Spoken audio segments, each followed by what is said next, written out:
अब आज हम जो टॉपिक पढ़ने जा रहे हैं कौन सा पढ़ रहे हैं हम?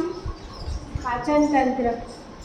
इससे पहले हमने पोषण की बात करी थी कि पोषण की क्रिया में जीव जो भोज्य पदार्थ ग्रहण करता है उससे शरीर की विभिन्न जैविक प्रक्रियाएं, वृद्धि, विकास आदि संपन्न होता है। अब जो हमने भोजन ग्रहण किया है तो आखिर उस भोजन का हमारे शरीर के अंदर होता क्या है? तो जो भोजन हम अंतर्ग्रहित कर रहे हैं, खा रहे हैं, उसका क्या होना? सरल पदार्थों के अंदर अपघटित होना, पिघलना, यही क्या कहलाता है? पाचन। अब इस पाचन के लिए हमारे शरीर में एक तंत्र पाया जाता है जिसको कहते हैं हम पाचन तंत्र। और इस पाचन तंत्र के अंदर अनेक छोटे छोटे अंग होते हैं और हमारा जो पाचन तंत्र से जुड़ा हुआ मुख्य भाग है क्या होता है? आहार नाल। आमाशय तो उसका भाग है बेटा। ये पाचन तंत्र का जो मुख्य भाग है आहार नाल और विभिन्न प्रकार की पाचक ग्रंथियाँ, ये दोनों मिलकर क्या बनाती है? हमारा पूरा पाचन तंत्र। आज हम आहार नाल के विभिन्न भागों के बारे में बात करेंगे। अब आहार नाल कहाँ से शुरू हो रही है? हमारे मुंह से शुरू होती है और एनस पर जाकर समाप्त होती है। तो मुंह से एनस के बीच में जो भी अंग है, जो नली है, वो सब क्या कहलाता है? हमारा आहार नाल। अब देखिए हम चित्र के द्वारा समझते हैं।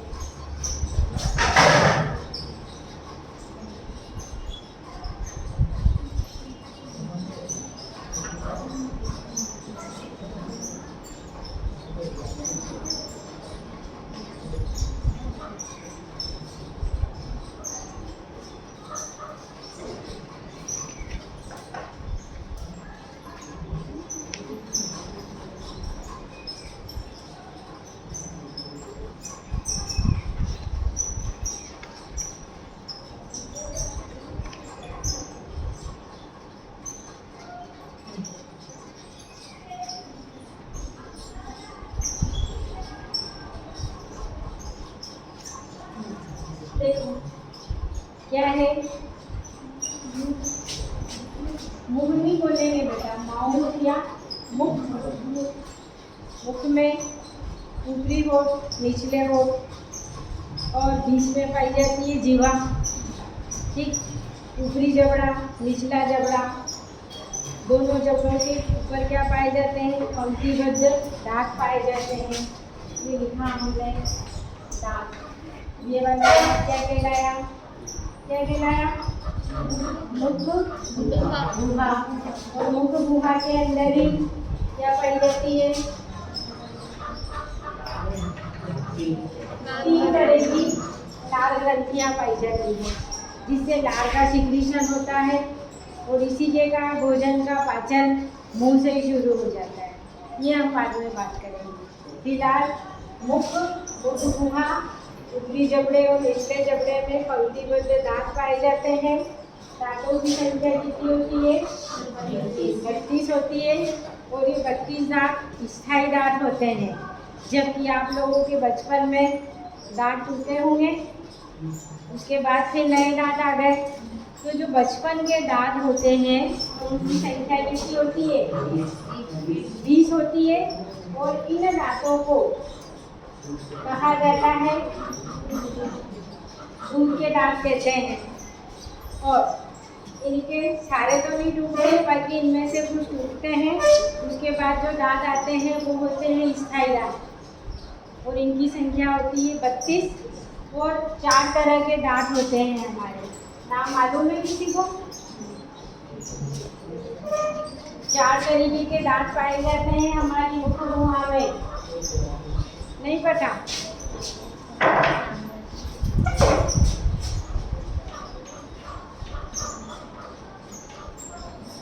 इंसाइजर,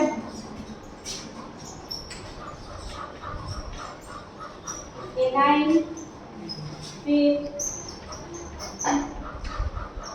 प्रीमोलर और मोलर। मनुष्य के अंदर स्थायी दांत 20 होते हैं और हमारे मुंह में 4 तरह के दांत होते हैं। इंसाइजर, केनाइन, प्रीमोलर और मोलर। ठीक है, ये दांतों के नाम है। और मनुष्य के आप देखो हमारे मुंह में सारे दांत एक जैसे हैं क्या? कोई बड़ा है, कोई छोटा है, कोई नुकीला है, कोई पैर में है। इसलिए मनुष्य कैसा होता है? विषम दंती। क्योंकि हमारे अंदर आप खुद ही देखो 4 तरीके के दांत दिख रहे हैं हम, तो हम होते हैं विषम दंती। इसके बाद यहाँ बात करते हैं हम इस वाले भाग की। इसकी बात हमने कल भी करी थी। क्या था ये भाग? ग्रसनी। ठीक, या इसको इंग्लिश में कहते हैं फेरिंग्स कहते हैं। इस फेरिंग्स वाले भाग में ही हमारी नासिका गुहा भी आगे खुल रही है, मुख गुहा भी आकर खुल रही है, और कान से एक नली आती है, वो भी इस फेरिंग्स में आकर ही खुलती है। जब हम कान पढ़ेंगे तब उसके बारे में बात करेंगे।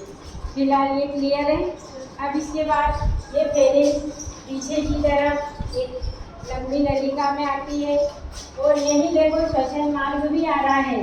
और कल यहाँ हमने बात करी थी एक ढक्कनुमा रचना की, फ्लिप लाइक स्ट्रक्चर। क्या नाम था उसका? क्या था? इपिग्लॉटिस। और ये इपिग्लॉटिस नामक रचना ही भोजन नली और श्वास नली को अलग करती है। ये कल हम देख चुके हैं। अब ये जो ग्रसनी पीछे की तरफ आकर एक लंबी नलिका में आती है, इसका नाम क्या होता है? इसको कहते हैं हम ईसोफेगस, या इसको कहा जाता है ग्रास नली कहा जाता है। ठीक है, फिर देखिए अब इसकी आंतरिक दीवार में क्या पाई जाती है? श्लेष्मा ग्रंथियां पाई जाती है। इसके कारण भोजन अपने आप नीचे की ओर सरकता है। चिकना आवरण होता है। नहीं तो आप सोचो कि ये चिकनाई नहीं होती तो हम जो खाना खा रहे हैं वो अंदर उतरता क्या? नहीं। श्लेष्मा का चिकना आवरण, म्यूकस ग्रंथियां पाई जाती है, जिससे म्यूकस सिक्रेट होता है, इसलिए भोजन अपने आप नीचे उतरता है। और यहाँ इसकी दीवारों में क्रमानुकुंचन गति होती है, इसलिए भले आप उल्टे होकर खाना खाओ तो भी भोजन नीचे ही उतरेगा पेट में, कभी भी उल्टा दिमाग में या बाहर नहीं निकलेगा। ठीक, ईसोफेगस के यहाँ क्रमानुकुंचन गति होती है। ठीक, लार के सिक्रीशन के कारण भोजन क्या होता है? एक पेस्ट नुमा रचना के रूप में बन जाता है। क्लियर है यहाँ तक? अब देखो इधर ये जो ईसोफेगस है ये एक इस तरीके की एक जे के आकार की ऐसे अंदर में आकर खुल रही है। ठीक, ये आंध्र क्या कहलाता है? आमाशय कहलाता है। और हमारा जो आमाशय है जे के आकार का होता है, वो 3 भागों में भिन्नित होता है, कार्डियक, फंडिक और पाइलोरिक। ठीक है, अब आमाशय की दीवार में एक बात मत करो, आमाशय की दीवार में जठर ग्रंथियां पाई जाती है। आमाशयी ग्रंथियां पाई जाती है जिसको हम कहते हैं जठर ग्रंथि, जिससे एक द्रव सिक्रेट होता है जिसको कहा जाता है जठर रस, गैस्ट्रिक जूस। ठीक, उसके अंदर मुख्य रूप से पेप्सिन, रेनिन ये एंजाइम पाए जाते हैं। और यहाँ अम्ल की बात कर रहे हैं हम फिलहाल। कौन सा अम्ल पाया जाता है जठर रस में?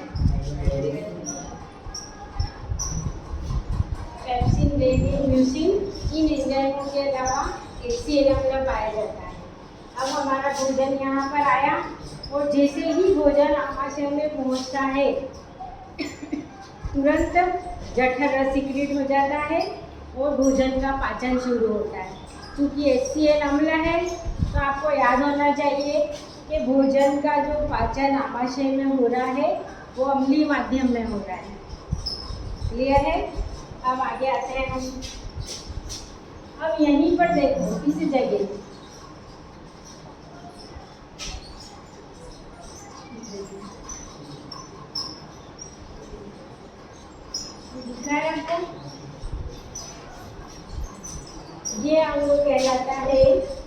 क्या कहलाता है? यकृत।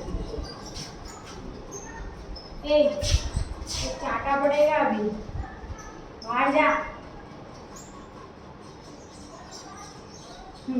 ये हमारे शरीर का सबसे बड़ा अंग होता है। ठीक, अब इसके नीचे देखो आप, ये एक और अंग बनाया है मैंने, दिख रहा है? ये होता है, क्या होता है? पित्ताशय। यहाँ पर पित्त रस संग्रहित होता है। पित्त रस का स्त्रावण तो यकृत से होता है, लेकिन वो संग्रहित कहाँ होता है? पित्ताशय में। क्लियर है? अब इसी से जुड़ा हुआ यहीं पर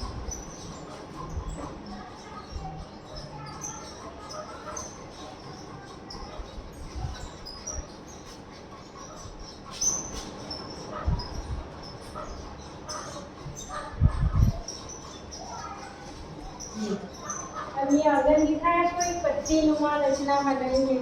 ठीक, ये वाला जो ऑर्गन है, ये ऑर्गन क्या कहलाता है? पेनक्रियास, या इसको हम क्या कहते हैं? अग्नाशय। ठीक है, अग्नाशय से अग्नाशयी रस का स्त्रावण होता है।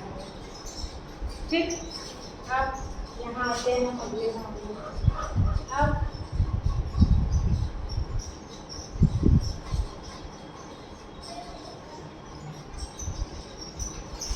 जो हमारा आमाशय है, पीछे की तरफ एक नलिकाकार भाग में जाकर खुल रहा है, और ये नलिकाकार भाग ये क्या कहलाता है? लगभग 25 मीटर लंबी होती है, और ये होती है हमारी छोटी आंत। अब देखो, ये जो छोटी आंत है, इसके कितने भाग होते हैं? 2 भाग होते हैं। एक तो ये वाला भाग दिख रहा है आपको, ये वाला, और ये दूसरा ये वाला भाग बनाया है। ठीक है, ये वाला भाग कहलाता है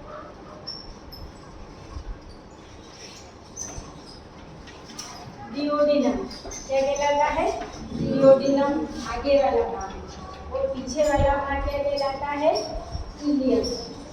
यानी जो आमाशय एक लंबी नलिका का रास्ता में खुलता है, जो लगभग 25 मीटर लंबी होती है। इसके 2 भाग होते हैं।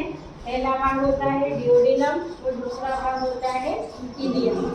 ठीक है, अब यकृत से यकृत वाहिनी, और अग्नाशय से अग्नाशयी वाहिनी, और पित्त वाहिनी, ये तीनों नलियाँ, इनकी वाहिकाएं कहाँ आती है? कहाँ आती है? डिओडिनम में आती है। वो आपको लग जरूर रहा है ये इससे जुड़ी हुई है, लेकिन आमाशय से तो आमाशयी रस सिक्रीट हो रहा है, और यही अम्लीय माध्यम में भोजन का पाचन हो रहा है। जबकि यकृत, पित्ताशय और अग्नाशय से अपनी अपनी वाहिनियाँ अपना अपना रस लेकर कहाँ आती है? डिओडिनम में। और पित्ताशय में उपस्थित पित्त लवणों के कारण यहाँ भोजन का माध्यम हो जाता है क्षारीय। ये याद रखना, ये आमाशय में अम्लीय माध्यम में भोजन का पाचन होता है, और यहाँ डिओडिनम में क्षारीय माध्यम में भोजन का पाचन होता है। क्लियर है? अब ये जो भाग है, कौन सा? इलियम। यहाँ पर होता है जो भोजन पच गया है, मुख गुहा में पाचन शुरू हुआ, आमाशय में पचा, वो भी जो पचना शेष रह गया था वो कहाँ आकर पच गया? डिओडिनम में। इस तरह हमने जो भी खाया था उसका पाचन मुख गुहा, आमाशय और डिओडिनम में हो गया। अब भोजन खाया क्यों है? पोषण के लिए। तो उस ऊर्जा का अवशोषण कहाँ होता है? बचे हुए भोजन का अवशोषण कहाँ होता है? छोटी आंत के दूसरे भाग कहाँ पर? इलियम के अंदर। ठीक है, तो ये बनाई हुई है हमने इलियम। अब भोजन का अवशोषण हो जाएगा। अब वो कैसे होगा ये बाद में देखेंगे, फिलहाल हम महानाल के बारे में बात करें। अब यहाँ पर सूक्ष्मांकुर पाए जाएंगे जो बचे हुए भोजन का अवशोषण कर लेंगे और फिर स्वांगीकरण के द्वारा रक्त द्वारा वो शरीर के विभिन्न भागों में पहुंचा दिया जाएगा। अब ये जो छोटी आंत है ये एक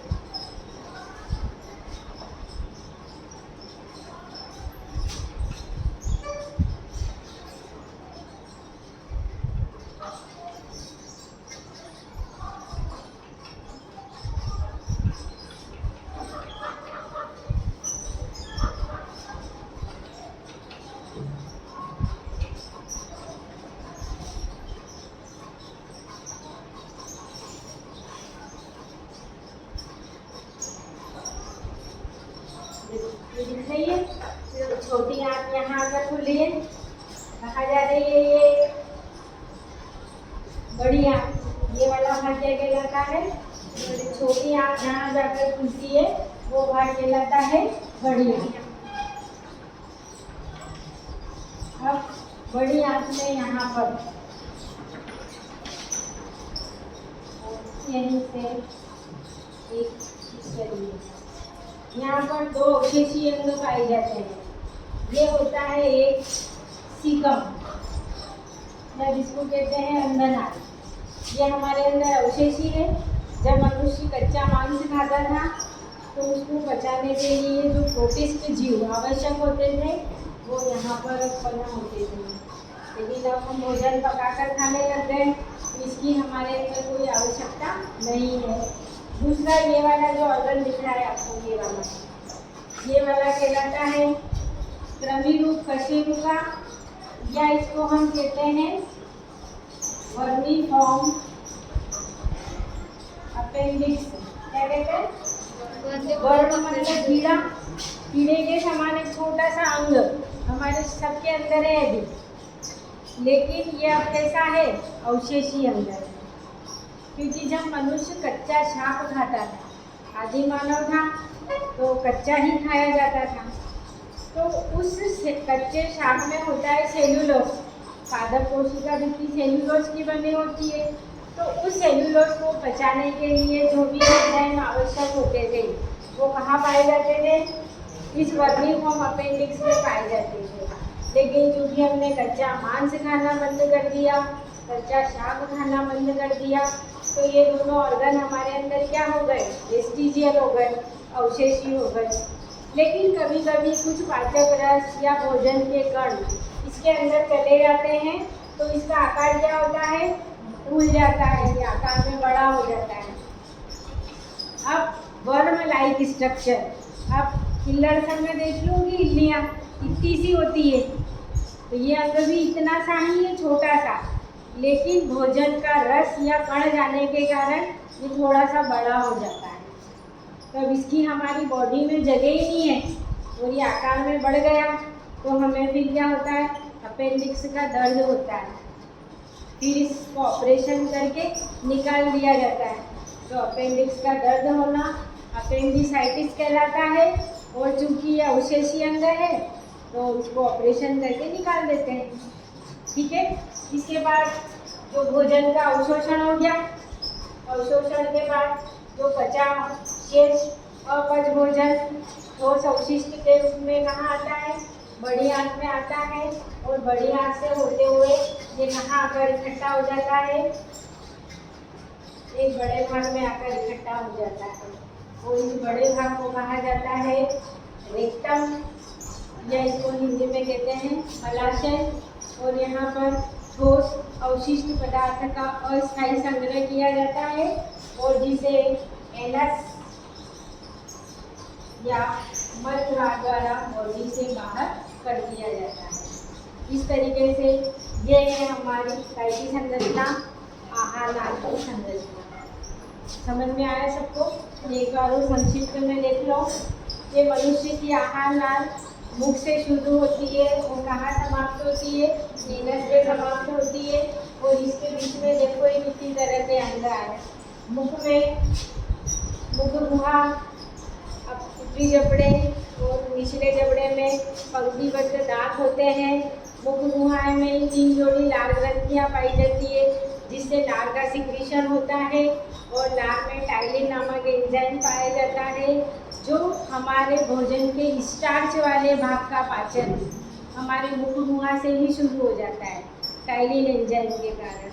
इसके बाद एपिग्लॉटिस भोजन और श्वसन नली को सेपरेट करता है। हमारे इसके बाद ये जो भाग है कौन सा, ग्रास नली या इसोफेगस, म्यूकस ग्रंथियाँ पाई जाती है। इसके यहाँ चिकनापन हो जाता है, इसलिए भोजन बाउल्स के रूप में अपने आप नीचे की तरफ सरकता जाता है। आमाशय में जैसे ही भोजन आता है आमाशय रस स्रावित होता है, जिसमें HCl, pepsin, Lenin, mucin enzyme पाए जाते हैं। अम्लीय माध्यम में भोजन का पाचन होता है और मुख्य रूप से प्रोटीन का पाचन कहाँ होता है, आमाशय में होता है। आमाशय से यहाँ सबसे बड़ा अंग है यकृत, पित्ताशय से पित्त रस इकट्ठा होता है यहाँ पे, और ये अग्नाशय है, अग्नाशय से अग्नाशयी रस ये सब का आते हैं। छोटी आंत के प्रथम भाग डिओडिनम में आते हैं। यहाँ समस्त भोजन का पाचन हो जाता है, चाहे वो कार्बोहाइड्रेट हो, प्रोटीन हो, वसा हो।